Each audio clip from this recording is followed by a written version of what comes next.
Grandma TV స్వాగతం. ఈరోజు నేను చెప్పేది కందతోటి పచ్చడండి.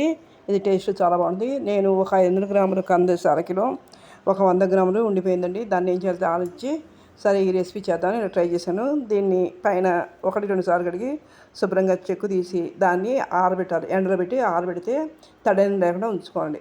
చూసుకుని దాన్ని ఇలా చిన్న ముక్కలుగా కట్ చేసుకోవాలి. 1 కప్పు ముక్కలు వచ్చాయండి.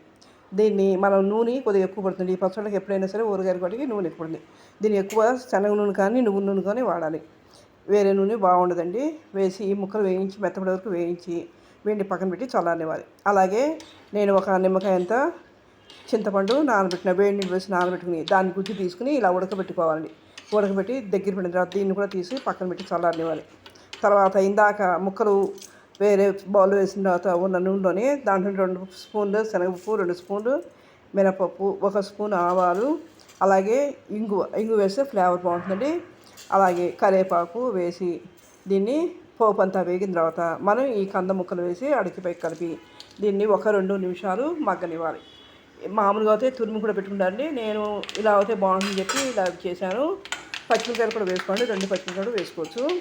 ఇదంతా దీనికి ఏంటంటే రుచికి సరిపడ 1 స్పూన్ వేసానండి. 2 స్పూన్లు కారం వేసాను. అంటే క్వాంటిటీ తక్కువ కాబట్టి నేను సుమారుగా వేసానండి. ఇవి వేసి మనం రెడీ చేసుకోవాలి. ఈ మొత్తం అంతా పోపు అంతా వేగి చల్లారిన తర్వాత ఉప్పు, కారం, మెంతిపిండి 1 స్పూన్ మెంతిపిండి వేసాను. ఇవన్నీ వేసుకొని కలుపుకోవాలి. ఇవి ఏంటంటే చేసిన తర్వాత దీన్ని వెంటనే తినకూడదు. 3వ రోజు తినాలి. ఎందుకంటే కంద దొరుకుతూ స్వభావం కాబట్టి అది కాక చింతపండు, ఉప్పు, కారం అన్నీ దానికి టేస్ట్ పట్టే రుచి బాగుంటుంది. 3వ రోజు బాగుంటుంది. అందుకని 3వ రోజు తింటే టేస్ట్ బాగుంటుంది. అలాగే ఈ పచ్చడి వెరైటీగా ఉంటుంది. ఎందుకంటే చిన్న ఫ్యామిలీస్కి ఇది ఎక్కువ క్వాంటిటీ లేదు కాబట్టి 2 రోజులు వస్తుందండి. మీరు కూడా ఒకసారి ట్రై చేయండి. లైక్ చేయండి, షేర్ చేయండి, సబ్స్క్రైబ్ చేయండి. ఈ వ్యూస్ చూస్తున్నారు, సబ్స్క్రైబ్ చేయడం మర్చిపోతున్నారు. నేను చెప్పేవన్నీ కూడా సింపుల్గా ఈజీగా అయిపోయి జాబ్ హోల్డర్స్కి, కొత్తగా నేర్చుకున్న వాడికి, బ్యాచులర్స్కి ఉపయోగపడే రెసిపీస్ అండి.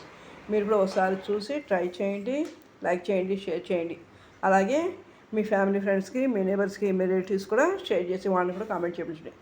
మీరు ఎలా ఉందనేది నాకు చెప్తే ఇది తురుము కూడా పెట్టుకున్నారు కాబట్టి అది బాగుంటుందండి.